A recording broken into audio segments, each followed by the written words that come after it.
ओंकार ओडिया। नमस्कार फ्रेंड्स, ओंकार ओडिया चैनल रे आपण मानक स्वागत। फ्रेंड्स, आज एक क्षुद्र वीडियो रे एभली एक शक्तिशाली मोहिनी जड़ी को शेयर करने पे जाउची, जहार कि सामान्य विधिमत व्यवहार ही नारी पुरुष निर्विशेष जी आपन को दर्शन करिवो से तत्काल मोहित वशीभूत हो पड़ो।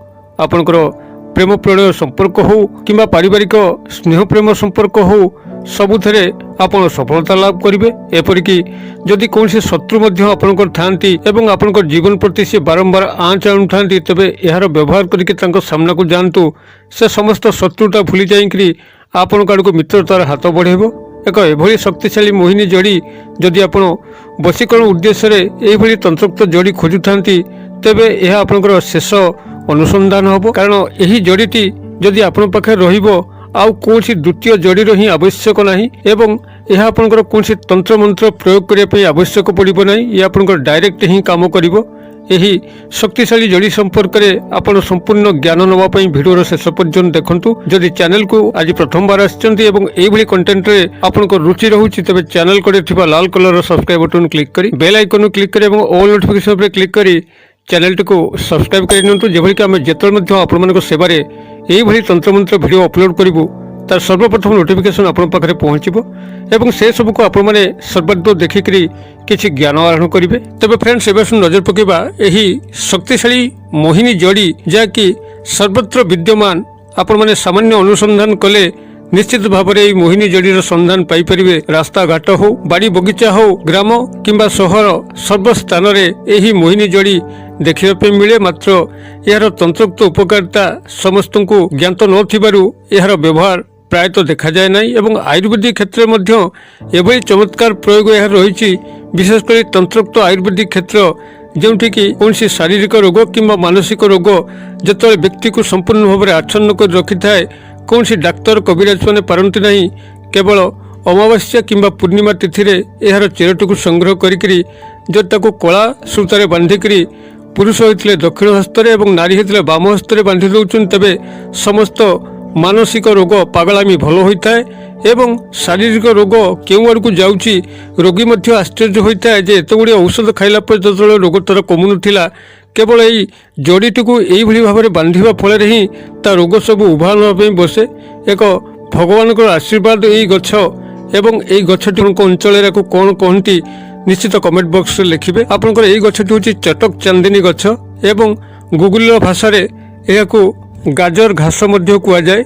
आपन जदि गूगल रे सर्च करिवे गाजर घास किंबा चटक चांदिनी तेबे यही गछर अन्यान्य चित्र गुड़िक पाइपर एवं यार चमत्कार तंत्रोक्त तथ्य और आयुर्वेदिक तथ्य मध्य गूगल संग्रह करेंगे। एक बहुत शक्तिशाली जो भाव में आयुर्वेदिक क्षेत्र में पारंगम से भाव में तंत्रोक्त क्षेत्र में यार भूमिका सुदूर प्रसारी। आपण मैंने जदि वशीकरण उद्देश्य यही चटक चांदिनी गछ को व्यवहार करती तेबे जेकोसी पूर्णिमार गोटे दिन आगु यही वृक्षमूल को जीवे सांगरे जल नहीं हल्दी नहीं चंदन नहीं धूपकाठी नहीं भोग लगाई नैवेद्य सांगे नहीं। पूर्णिमार गोटे दिन आगु यही वृक्षमूल को जाइए जलार्पण करी वृक्ष देहरे हलदी चंदन लगे धूप दे नैवेद्य को प्रदान करी आपन से रिक्वेस्ट करेंगे जे आपण यही कार्य सकाशे गछमूल को आसचंती एवं आपनकर अभीष्ट पूर्ण होगापी साहाय्य नितांत आवश्यक। तेणु से अनुनय करेंगे, हे वृक्षराज, हे चटक चांदिनी गछ, आपनकर सहयोग एकांत काम्य। मु जो उद्देश्य आपनकर चेर को संग्रह करने आसी मत अनुमति दिंतु एवं मो कार्य मत सफल करातु। मोर अमुक शत्रु भय रोचे किंबा अमुक स्थान में मोर प्रेम प्रणय संपर्क सतत चेष्टा सत्वे स्थापन हो पारना, मत ए दिगरे साहाय्य करंतु। किंबा मोर कौन स्थान में प्रेम संपर्क थिला ताहा मनोमालिन्य कारण भांगी जाइए, मु चाहूँगी से मो जीवन रास्ता को फेरी आसतु। यही भाव में आपन ताहा मध्य व्यक्त करेंगे। किंबा जदि स्वामी स्त्री मानक मध्य आपन संपर्क भल रोना, आपन चाहती स्त्री आपन प्रति वशीभूत होकर रहू तेबे से कथा आपन से कहया पड़ो। यही भाव में निजर मनर अभिव्यक्ति जनईकरी पूर्णिमार गोटे दिन आगु आप चटक चांदिनी गछ को निमंत्रित कर आसबे। जदि निमंत्रण मंत्र आपको जड़ा ना तेज भिडियो डिस्क्रिप्शन को चेक करूँ। आमर पूर्वर अपलोड वीडियो जहाँकि वृक्ष किभली निमंत्रण करा जाए ता लिंक मुझे आप लिंक उपर क्लिक कर जाकरी वृक्ष को निमंत्रण करेंगे। यही भाव में पूर्णिमार गोटे दिन आगु आपण ଚଟକ ଚାନ୍ଦିନୀ ଗଛକୁ ନିମନ୍ତ୍ରଣ କରିକି ଆସିଥିବେ ଏବଂ ପୂର୍ଣ୍ଣିମାର ଠିକ୍ ରାତ୍ର ସମୟରେ ଯେତେବେଳେ ଜହ୍ନ ଆକାଶରେ ପଡ଼ିଥିବ ସେହି ସମୟରେ ଆପଣ ଶୁଦ୍ଧପୂତ ହୋଇକରି ଏହି ଚଟକ ଚାନ୍ଦିନୀ ଗଛ ମୂଳକୁ ଯିବେ ଏବଂ ତାର ପୂର୍ବ ପଟରୁ ଅର୍ଥାତ୍ ଯେଉଁ ପଟରେ ସୂର୍ଯ୍ୟୋଦୟ ଘଟେ ସେହି ପଟରୁ ଆପଣମାନେ ଏହାର ଚେରଟିକୁ ସଂଗ୍ରହ କରିବେ। ଘରକୁ ଆଣିକି ତାକୁ ଗଙ୍ଗା ଜଳରେ ଧୋଇ ଏବଂ ସାମାନ୍ୟ ଧୂପ ଦୀପ ନୈବେଦ୍ୟ ପ୍ରଦର୍ଶନ କରିକିରି ତାର ଚେରଟିକୁ ଲାଲ ସୂତା ସାହାଯ୍ୟରେ ଗୁଡ଼େଇ ନେବେ। ପୁରୁଷ ହୋଇଥିଲେ ଦକ୍ଷିଣ ହସ୍ତରେ ବାନ୍ଧିବେ ଏବଂ ନାରୀ ହୋଇଥିଲେ ବାମ ହସ୍ତରେ ବାନ୍ଧିବେ। ଆପଣମାନେ ଏହାପରେ ଯେକୌଣସି ବ୍ୟକ୍ତି ସାମ୍ନାକୁ ଯିବେ ସେ ପୁରୁଷ ହେଉ ବା ନାରୀ ଆପଣଙ୍କୁ ଦର୍ଶନ ମାତ୍ରକେ ତତ୍କାଳ ଆପଣଙ୍କର ବଶ୍ୟତା ସ୍ୱୀକାର କରିବ। ଆପଣ ତାକୁ ଯାହା ମଧ୍ୟ କହିବେ ସେ ମାନିବା ପାଇଁ ଲାଗିବ। ଏକ ଚମତ୍କାର ମୋହିନୀ ପ୍ରଭାବ ଏହି ଚଟକ ଚାନ୍ଦିନୀ ଗଛର ଯେପର୍ଯ୍ୟନ୍ତ ଆପଣମାନେ ଏହାକୁ ବ୍ୟକ୍ତିଗତ ଜୀବନରେ ଅନୁଭୂତିରେ ନ ଆଣିଛନ୍ତି ସେ ପର୍ଯ୍ୟନ୍ତ ଆପଣମାନେ ଏହା ବିଷୟରେ ଅନଭିଜ୍ଞ ରହିବେ।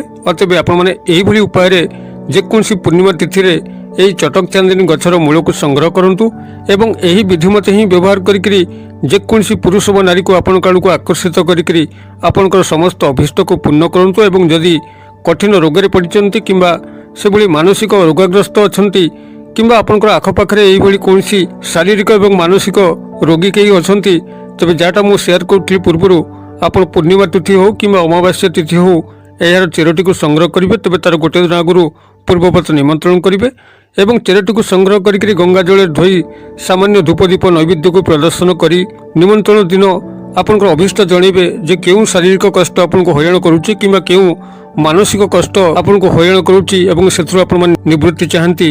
ଆପଣ ଏହାକୁ ସେଇଠି ଜଣାଇ ସାରିଲା ପରେ ତାର ଚେରଟିକୁ ପୂର୍ଣ୍ଣିମା କିମ୍ବା ଅମାବାସ୍ୟା ତିଥିରେ ସଂଗ୍ରହ କରିକିରି ଆପଣ ଯଦି କଳା କପଡ଼ାରେ ତାକୁ ଗୁଡ଼େଇକିରି ପୁରୁଷ ହୋଇଥିଲେ ଦକ୍ଷିଣ ହସ୍ତରେ ବାନ୍ଧୁଛନ୍ତି ଏବଂ ନାରୀ ହୋଇଥିଲେ ବାମ ହସ୍ତରେ ବାନ୍ଧୁଛନ୍ତି ତେବେ ସମସ୍ତ ଶାରୀରିକ ରୋଗ କଷ୍ଟ ଏବଂ ମାନସିକ ରୋଗ କଷ୍ଟ ଅଚିରେ ଦୂରୀଭୂତ ହୋଇଥାଏ। ଏହିଭଳି ଭାବରେ ଆପଣ ଚଟକ ଚାନ୍ଦିନୀ ବା ଗାଜର ଘାସର ଜଡ଼ିକୁ ବ୍ୟବହାର କରିକିରି ଚମତ୍କାର ତନ୍ତ୍ରୋକ୍ତ ବଶୀକରଣ ମୋହିନୀ ଶକ୍ତିର ପ୍ରୟୋଗ କରିପାରିବା ସହ ଶାରୀରିକ ରୋଗ ବ୍ୟାଧି ଏବଂ ମାନସିକ ରୋଗ ବ୍ୟାଧିରୁ ସମ୍ପୂର୍ଣ୍ଣ ଭାବରେ ଆରୋଗ୍ୟ ହୋଇପାରିବେ। ମୁଁ ଆଶା କরি ଦର୍ଶକ ବନ୍ଧୁ ଭିଡ଼ିଓଟି ନିଶ୍ଚିତ ଭାବରେ ଆପଣଙ୍କର ବୋଧଗମ୍ୟ ହେଉଥିବ ଏବଂ ଭଲ ମଧ୍ୟ ଲାଗୁଥିବ।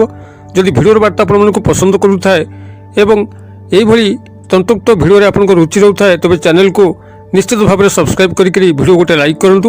ସାଙ୍ଗସାଥି ମହଲରେ ମଧ୍ୟ ଯଥେଷ୍ଟ ମାତ୍ରାରେ ସେୟାର କରନ୍ତୁ ଯେଭଳି କି ଏହି ସନ୍ଦେଶ ସମସ୍ତଙ୍କ ପାଖରେ ପହଞ୍ଚିବ ଏବଂ ଏଥିରୁ ସେମାନେ ଯଥେଷ୍ଟ ଲାଭ ପାଇଲା ପରେ ଯେତେବେଳେ ତାଙ୍କ ମୁଖରେ ହସ ଫୁଟିବ ନିଶ୍ଚିତ ଭାବରେ ଆପଣଙ୍କୁ ଦେବାଦେବୀମାନଙ୍କର ଗଭୀର କୃପା ପ୍ରାପ୍ତ ହେବା ପାଇଁ ଲାଗିବ। ଭିଡ଼ିଓର କ୍ଷୁଦ୍ର ପରିସର ମଧ୍ୟରୁ ମୋତେ ଏଇଠି ଆଜି ବିଦାୟ ଦିଅନ୍ତୁ। ପୁଣି ଆପଣମାନଙ୍କ ସହ ଦେଖା ହେବା ଏଇଭଳି ଏକ ଶିକ୍ଷଣୀୟ ଭିଡ଼ିଓରେ। ସେ ପର୍ଯ୍ୟନ୍ତ ଦର୍ଶକ ବନ୍ଧୁ ଆପଣମାନେ ସମସ୍ତେ ମଙ୍ଗଳମୟଙ୍କ କୃପାରୁ ଭଲରେ ଥାନ୍ତୁ। ରହୁଛି ସର୍ବେ ଭବନ୍ତୁ ସୁଖିନ ସର୍ବେ ସନ୍ତୁ ନିରାମୟା ସର୍ବେ ଭଦ୍ରାଣୀ ପଶ୍ୟନ୍ତୁ ମା କଶ୍ଚିତ୍ ଦୁଃଖଭାଗ୍ ଭବେତ୍। ଓಂ ଶାନ୍ତି ଓಂ ଶାନ୍ତି ଓಂ ଶାନ୍ତି। ନମସ୍କାର।